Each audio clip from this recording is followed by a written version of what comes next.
checked. Told Adam I thought yesterday, I never even texted him or anything to see how class went or what he covered. I mean, he could have just got up here and done whatever he wanted to. I think it was contentment. Okay. Yeah, so as we have moved through this quarter, we've talked about commitment. We've talked about courage and contentment. Any thoughts from, since I wasn't here, any thoughts from last week about contentment? Did you use the Ahab, that situation? The Naboth's vineyard? Yeah, we did. We started with that and then had some discussion. We had some good points about contentment comes down to measuring, or discontentment comes down to measuring. Mm-hmm. That if we are reading the world's ruler, then it's difficult to measure up to that. Oh, yeah. It's difficult to achieve. Yeah, and that's what Adam just said, is that part of your discussion last week was that discontentment is a matter of measure, that we look at the world standard and that can lead to discontentment. That's actually really great, because that's kind of where we're at this morning, the idea of looking at the world's perspective. In fact, that's what that's what I'm going to talk about in the sermon this morning also, is for us, we look at the things of the world differently. I mean, we have to. I mean, that should be who we are. People who look at culture, who look at society differently. And that in and of itself can lead to what we're going to talk about this morning, the idea of this life that we're called to lead being a challenge. When you think of challenge, just in general, what do you think of? Hard. It's something that's hard, something that's difficult. What else? Work. You have to work, and you have to work at it, and sometimes work can be a challenge. Yeah. What else? You know, there's degrees of challenge, and there's degrees of the way we look at it. When I was thinking about this the other day driving home, I was thinking there's the challenges. Like for me, one of the things that my buddies when I was younger, for some reason, thought it was funny to see me in stressful situations, and I don't know why. But they challenged me to learn how to play golf. And I was like, all right. I hated it. I was terrible at it. But then it kind of grew on me. I kind of got to where I liked doing it. Same idiot guys challenged me to learn how to rock climb, which is a bad story in and of itself. But so we became rock climbers for a while. Took ourselves on vacation to Colorado. We were in college. One of my buddies' parents moved to Colorado.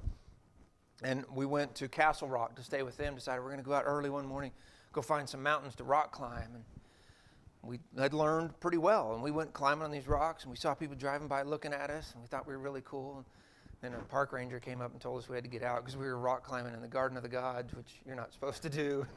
We had no idea. We don't know how we even got in there without going through the main entrance. But anyway, so that was a challenge. When I was in my 20s, early 20s, one of my buddies' younger brother played college basketball, played at Wichita State. When he was at home on breaks, he'd come play basketball with us. And I always wanted to guard Brian because he was my friend's punk little brother for one thing, but he was really good. And I was like, I want to take that challenge. Those are the challenges that, I mean, I won't say they're easy, but they're a different degree of challenge. There are also those challenges that we deal with of losing a job, or dealing with illness, dealing with suffering in our family, dealing with raising our kids, and the challenges of raising children, the challenges of dealing with older parents. Some of us are getting to that point.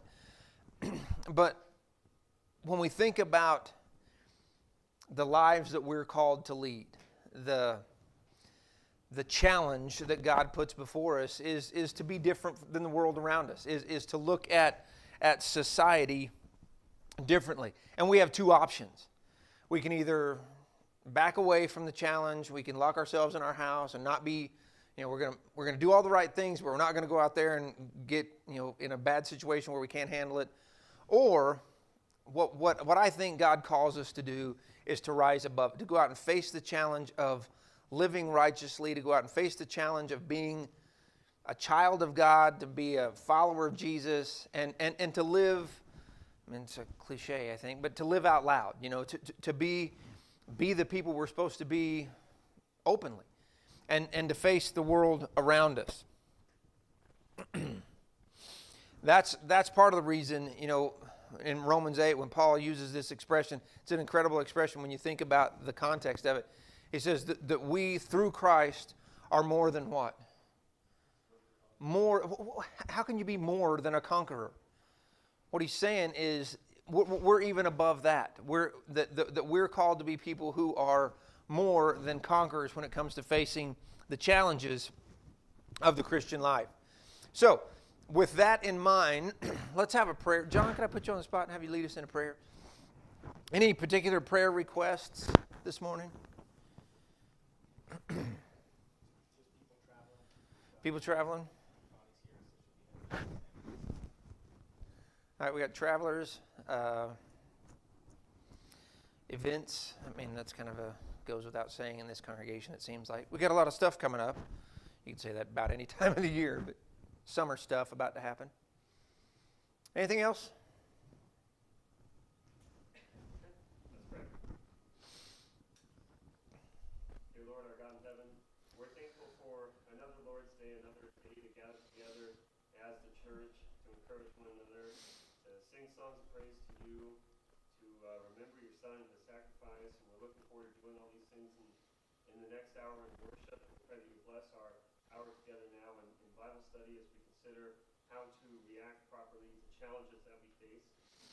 Lord, this time we want to remember all the travelers that we have right now. I know a lot of people are hitting the road for different events and for graduations as well. We pray that you would keep everyone safe in their travels, and we pray that you would also bless our graduates and help us to be a blessing and encouragement to them.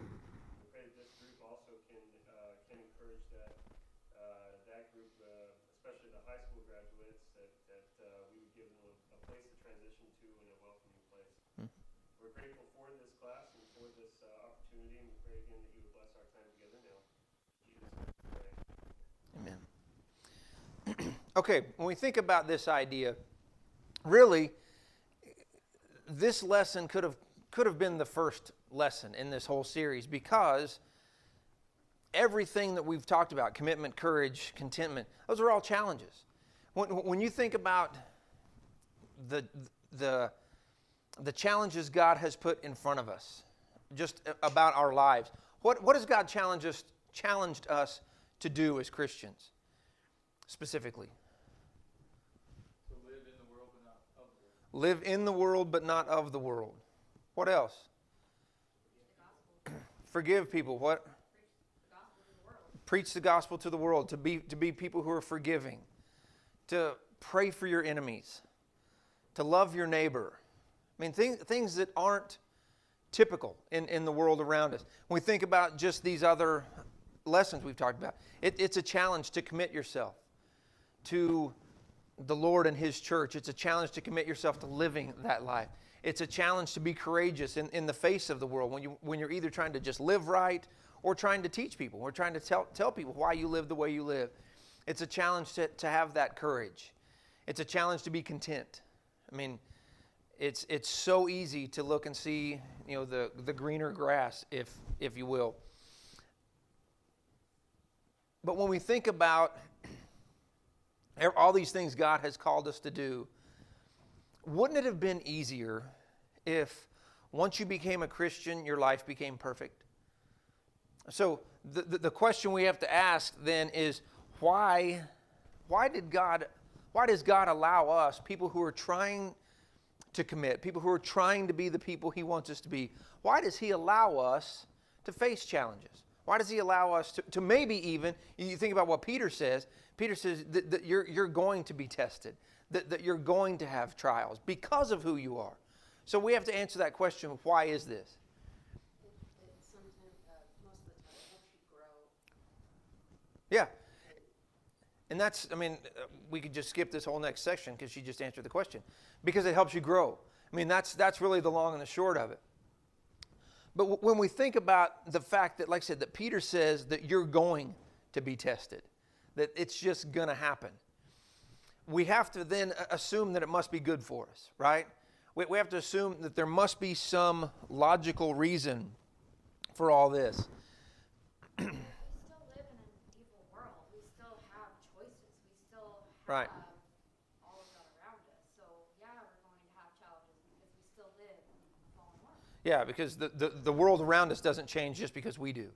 I mean, yes, it's our job to do what we can to change that world, but the world is still the world, right? And you've heard the expression that variety is the spice of life. And I think that's a little bit cliche, or a little bit cliche, a little bit corny to say about challenges. But really, when you think about it, if everything was just always easy, then we wouldn't grow. We wouldn't push ourselves. Granted, there are times where you kind of want to go, okay, God, I don't need any more variety. Just leave me alone for a while. Let me just sit here a little bit. Turn over, if you would, to the book of Job. You can't talk about trials or challenges without talking about Job. I mean, you're more than likely familiar with Job's story. At the beginning of Job's account, Satan prowling around looking for those he might devour, as Peter would say years later. But Satan's looking around trying to bother people, and God says, have you considered my servant Job? Have you ever thought about that? That God is the one who said, hey, how about this guy? How does Job feel about it?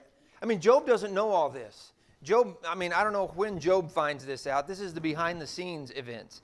I mean, Job's like, really? You just stick him on me? But God says, consider my servant Job. Satan says, yeah, of course. I mean, look at him. He's rich. He's wealthy. I mean, he's got a great family, great life. And God says, okay, I'll tell you what. Do whatever you want to him, but don't kill him. And watch. Watch how this man deals with the challenges. And sickness, losing his family, losing everything, sores, just scraping, there's one scene there where he's in the ashes scraping sores with a piece of pottery. And what does his wife tell him? Why don't you just curse God and die? And we don't know Job's reaction immediately, but you got to think there's kind of a point where you go, maybe that's it. But that's not what Job does. Job's like, listen, woman, you think we just get all this? And he goes on to this whole idea of this is how we came into the world when I'm not promised anything. Look over to Job chapter 23, I believe.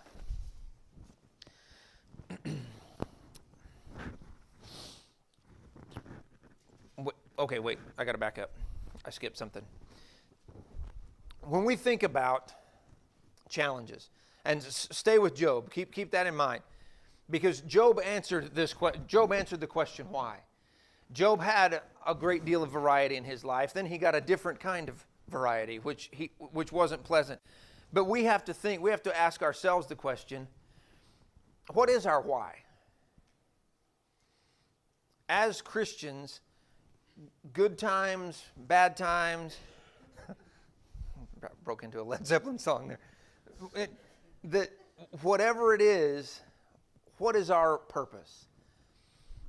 We know what God says, what Solomon says in Ecclesiastes 12:13, that this is it. The summation of everything is what he says. That what it comes down to, the end of the matter, after everything else has been said, everything else has been heard, fear God and keep his commandments. Paul will say in Colossians 3:17, whatever you do, in word or in deed, do everything in the name of the Lord Jesus, giving thanks to God the Father through him. So we get that. I mean, intellectually, we understand that this is our whole duty. Fear God and keep his commandments. We know that in everything we do, in word or deed, do it all in the name of the Lord. We understand that intuitively. I mean, maybe not intuitively, but intellectually, we understand that. But then you look at challenges. You look at the diagnosis you get from the doctor that, freezes your stomach, or your wife or your husband gets a diagnosis, or you get called into the office, or you get your boss's office and you found out you lost your job. Whatever it may be, those things where you go, really, God? What do I do now? And you think about a guy like Job, who it was just one thing after the other. Loss, financial loss, family loss, illness, just all kinds of things. Job chapter 23, verses 8 through 10, he says, if I go east, he is not there, and if I go west, I cannot perceive him. When he is at work to the north, I cannot see him. When he turns south, I cannot find him. Yet he knows the way I have taken. When he has tested me, I will emerge as pure gold. This is a man in the pits of despair saying, I'm looking for God and I know I can't see him. I'm trying to find him, but I know I'm going to get through this.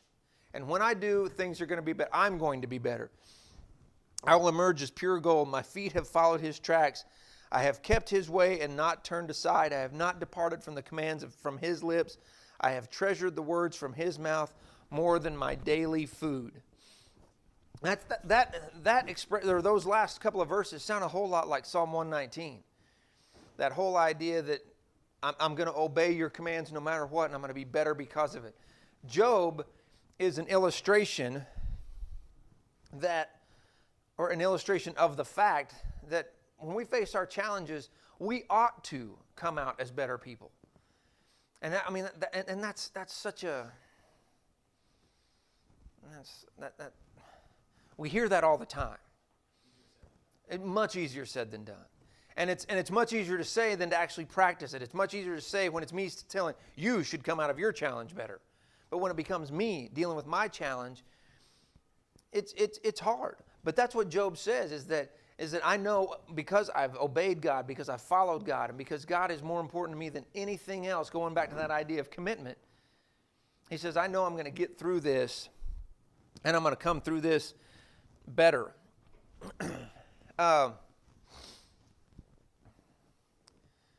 It would embarrass him for me to say this, but when you think about Arnie Spriggle, Arnie's dealt with a ferocious challenge for years. And I believe, and I think most of you who know him very well would also say he's come out of this better. And it's been amazing.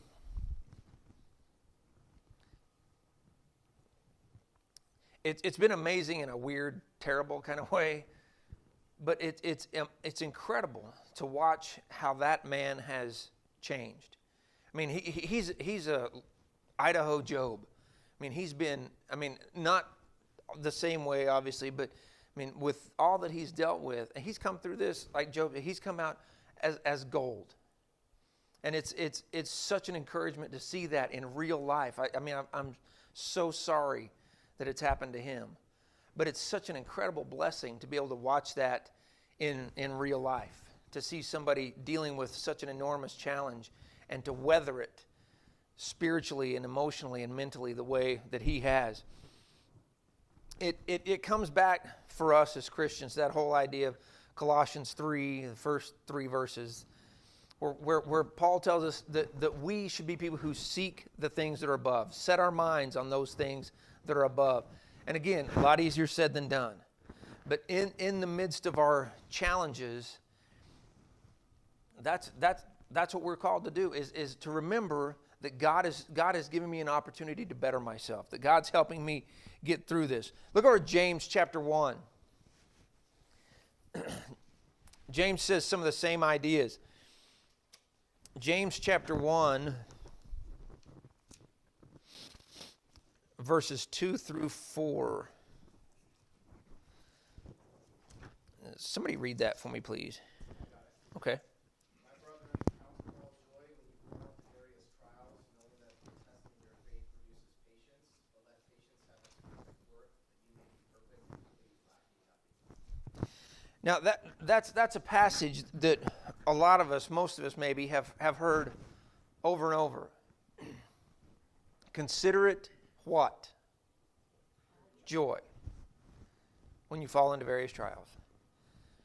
Now that in and of itself completely goes against human nature. Yay, a trial. That's not how we are. We don't think that way. But he explains why. He says, because these are the things that help you grow. These are the things that help you mature. Do we want to be patient? You know, it's like the old, you hear people say this all the time, you need to be careful if you pray for patience because God might give it to you. I mean, that's so true. But that's what James is saying, that consider it pure joy when you fall into these various trials because it's going to help you become better. Yes? I work with a lot of older people, and 40 years marriage, 50 years, 60 years marriage, and sometimes I ask them for their advice, and I think the biggest thing is learning to live with each other. I'm sure if a person who's been married for 60 years could start their marriage over again with that kind of patience and with that kind of understanding of their spouse, like I'm sure they thought and had lots of problems for the first many years that they could have just been involved. So it's almost like the sooner you get it, the better you'll be off for it. And so I just thought of that, just like, there's trials in marriage or Oh, yeah. single, there's trials in friendships, but, when you find a way to be patient and you prefer the other person, put them first, like, it ends up working out better for you, and the marriage blossoms or the friendship blossoms, and if you get it sooner than later, you'll be more blessed. Yeah. I mean, what Nathan's saying is that basically all relationships, any relationship, is going to have challenges. And we have to learn to be patient with each other. We have to learn to be patient with, friends, family, spouses, whatever. It's a matter of, I mean, like I said, it's living through those hard things to attain. I mean, that's kind of a Bible-y word, but it is to attain maturity. I think of the number of kids that I've dealt with over the last 13 years or 12 years or whatever at camp, getting to know kids from all over this area. And one of the things I always tried to warn or remind teenagers is that living at home, having mom and dad remind you to get up and go to church and drive you there and take you there and make sure you have to be there, it can be kind of a pain in the neck to you at that time, but that's easy. It's easy to be a faithful, attending, focused Christian when somebody's making you do it, reminding you to do it. That what's hard is when it's you doing it. And if you haven't faced those spiritual challenges, it's easy to get sucked away. I mean, and I've seen it happen way too many times with kids who it was easy to be a Christian from whatever age they became a Christian till the time they left home. And then it's like, I don't have somebody there telling me to get out of bed. I don't have somebody there telling me I need to behave a certain way.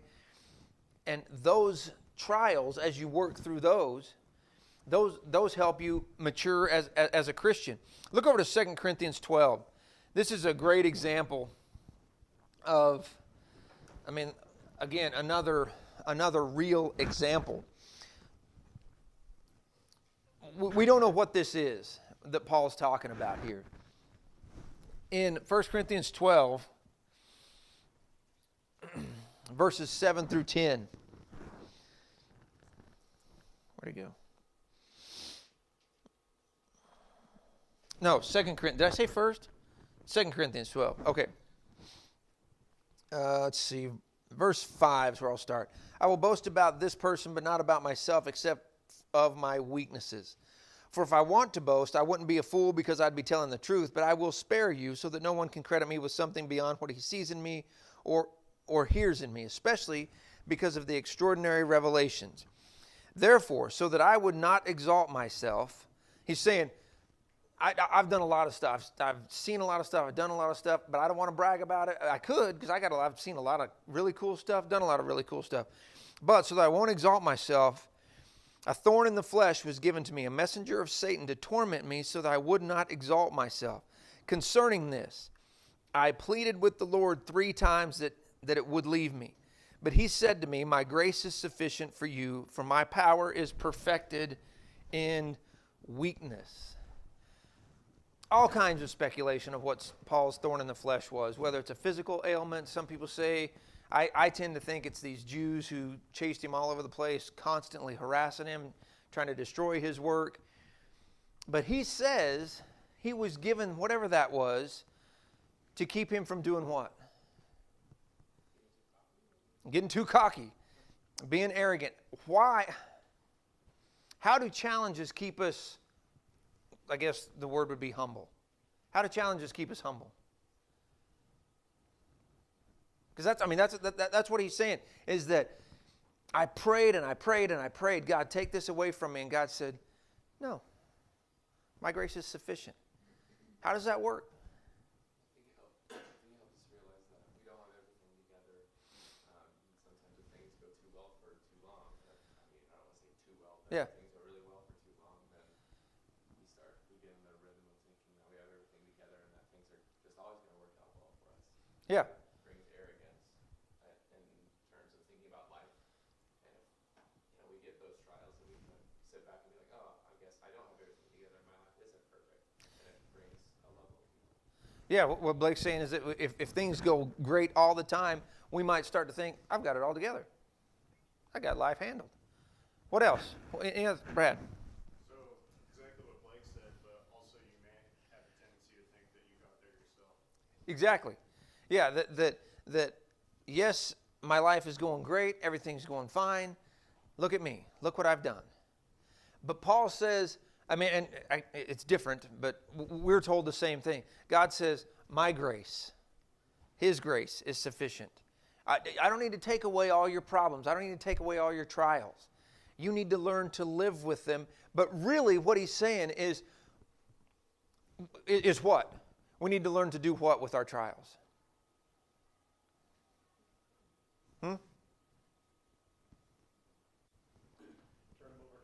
Turn them over to God.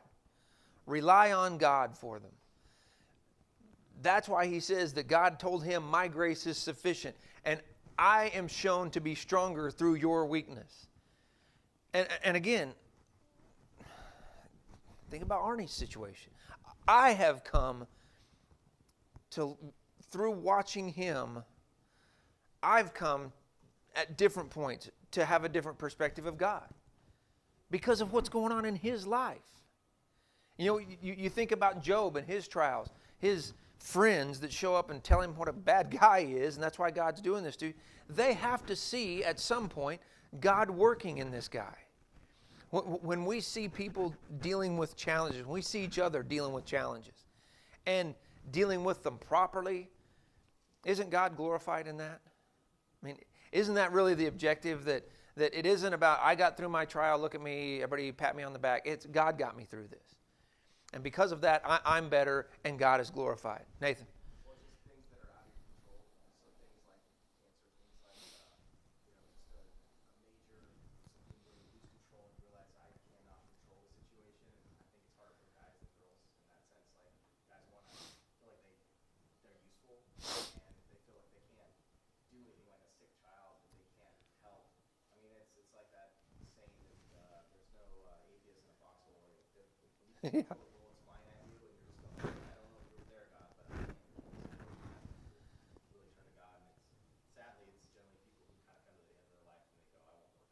Yeah. Yeah, I mean, and that's kind of what Paul's saying, isn't it? That he wanted more control over the situation, and God says, you don't need it. I've got it. Brad and then John. Last night I watched the movie Patriots Day on History Channel. Mhm. It's about the Boston Marathon bombers. And at the end of the movie, they actually had interviews from some of the victims that lost limbs and things like that. They basically explained that it was it's the worst day of their life, but also turned out to be some of the best following weeks of their life because they got so much outreach and care by medical people and Yeah. things like that. But also as a city, the whole city came together and I guess gathered around those victims in Yeah. pretty amazing ways. So it's one of those terrible events, but in similar fashion to 9/11, it kind of brought the whole nation together. Yeah. Yeah, and like I said, we see that all the time. I mean, when, like I said, you think about 9/11, how unified we were as a country there for a while. From the Boston, the marathon bombing, the hashtag Boston Strong, that became everywhere because it was, we've worked through, and again, maybe that is a little bit more of the we've done this ourselves, but as Christians, I mean, we ought to all have that kind of mentality, that as one of us suffers, as one of us deals with the trial, and that person gets through it with God's help, that should unify us to help us to remember who got us through this. You know, who got that individual through their trial? Who was it that was carrying that person? It wasn't that person. It really wasn't even us. It was God doing it. Did you have something? Yeah, I think I backed it up to the beginning of 2 Corinthians as well, because I think he says these exact things. In 2 Corinthians 1, verse 8,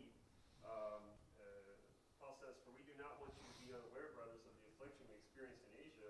We were so utterly burdened beyond our strength that we despaired of life itself." Now, that sounds like a deep depression. Yeah.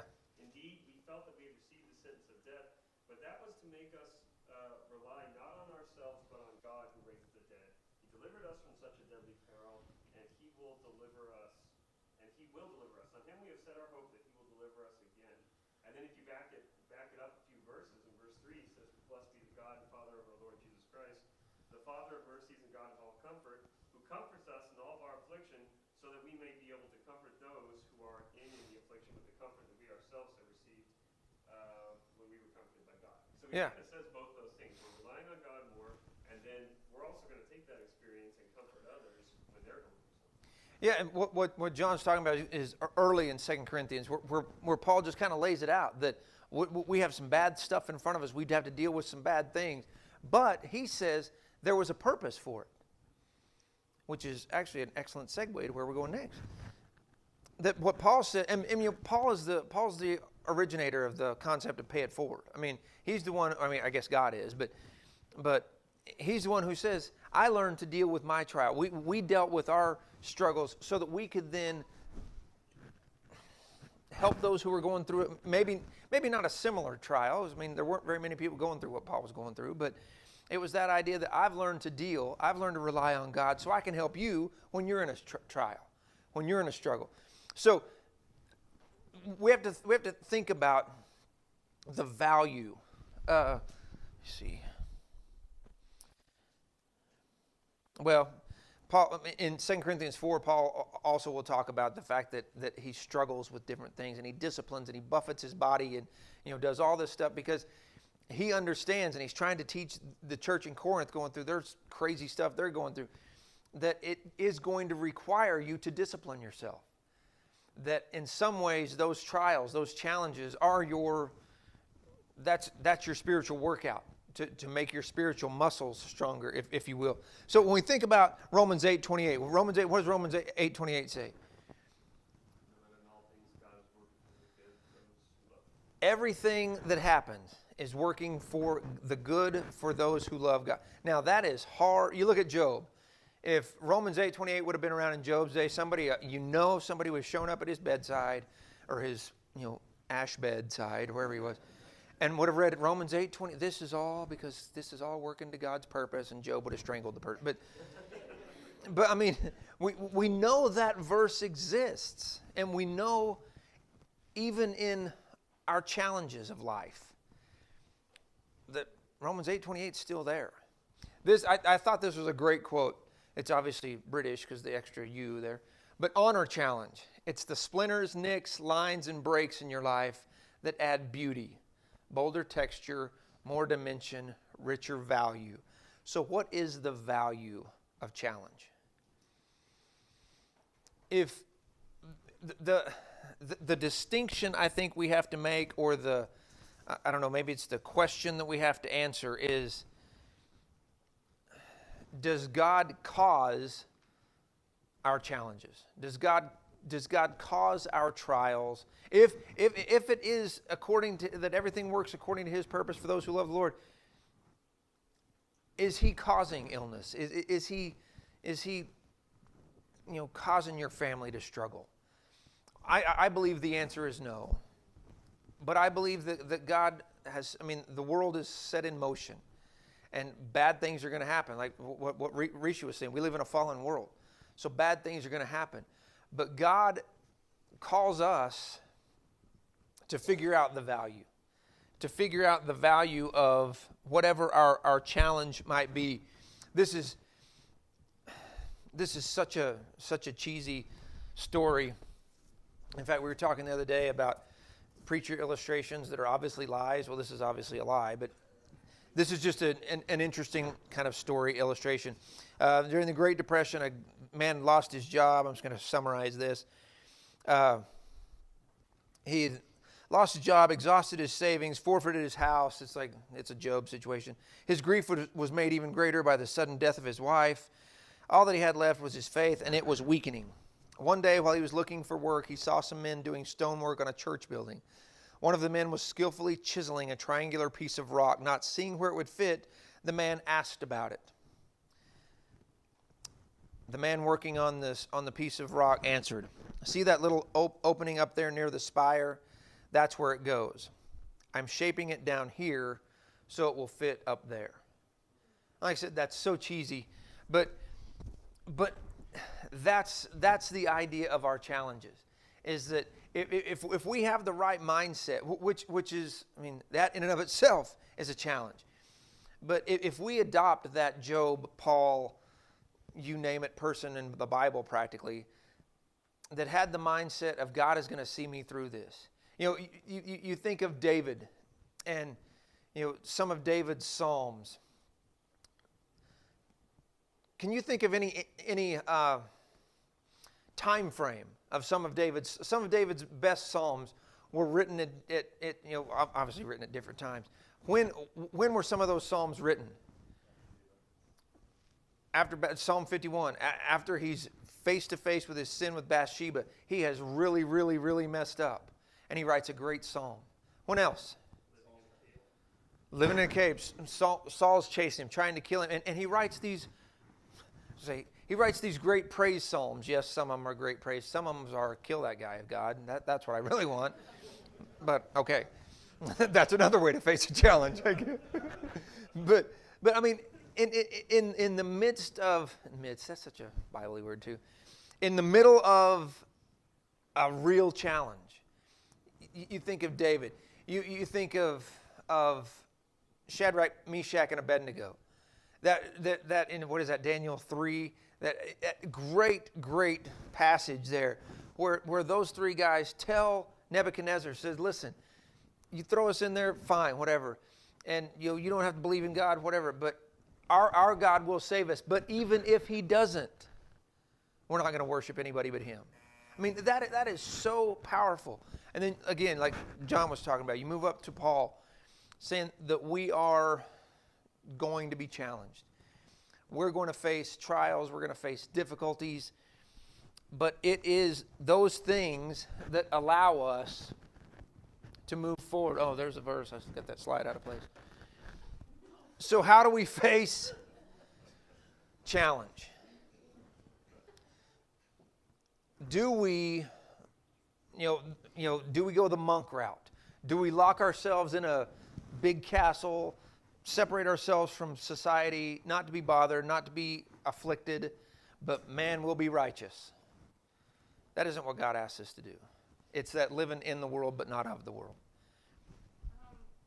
This whole thing I keep thinking about challenges, and what can me through my challenges is like my strong Christian friends or people who are praying for me, and I'm like thinking, well, that's your treasure up in heaven. You're allowing other people to build their treasure in heaven by helping you out. Right. So you may be going through a challenge, but someone else is going to be able to get treasure in heaven because they're helping you out with that. Yeah. And I just think like, challenges are hard and they suck, but they bring people together, and we're not supposed to be doing things alone. God didn't make us, like you said, be a monk.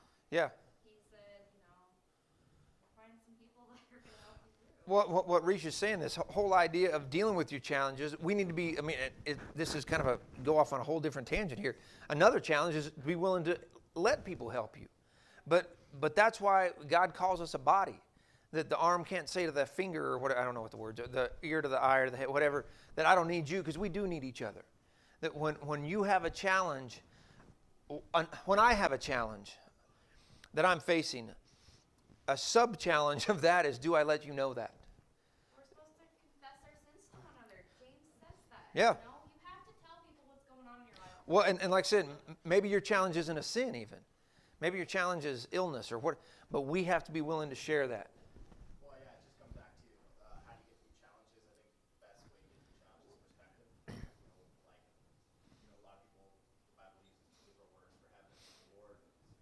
Yeah. So some people get caught up on the reward, and they're trying to be good enough to receive that reward.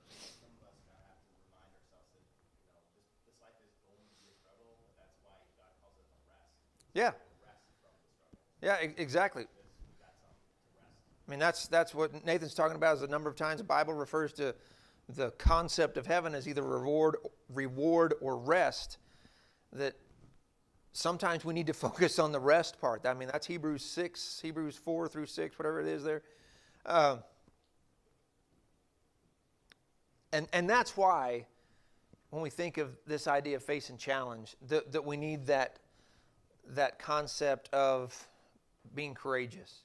Joshua 1:6, be strong and courageous. Don't be afraid. That's why we need the concept of being content. That my challenge may be that I want what you have, but I have to lean on God and get over that. Our challenge is Revelation 2:10. Be faithful unto death because of that reward that's out there. Sometimes that reward just has to be thought of as rest because, I mean, there's value in both of them. So our challenge is to put God in His rightful place in our lives. And is that going to make all the other challenges go away?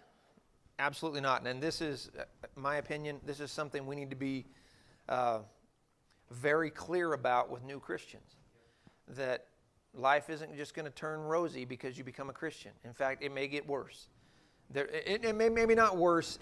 There are going to be different challenges. It's going to be a different thing. Your challenge before Christianity may have been, how much can I drink on Saturday night without passing out? Whatever. Your challenge as a Christian then is, how do I tell those same people that I used to spend time with that I don't do that anymore? It's not going to be easy. But we need to remember that our ultimate challenge goes back to that Ecclesiastes 12:13. Fear God and keep His commandments, for this is who we are. Doesn't make it any easier, but it is the challenge set before us. And one of the things that I have to remind myself is if we would really accept and embrace the challenge that is the Christian life, talking about sharing the gospel with people, talking about forgiving people, talking about loving your neighbor as yourself, you want an endorphin rush like rock climbing or whatever, face the Christian life as the challenge it's supposed to be. I mean, step out in faith and share the gospel with somebody and see if you don't see that as a challenge and go, wow, look what I just did. But our objective is to remember that it's God who gets us through all this. Any thoughts? All right, we'll pick up next week.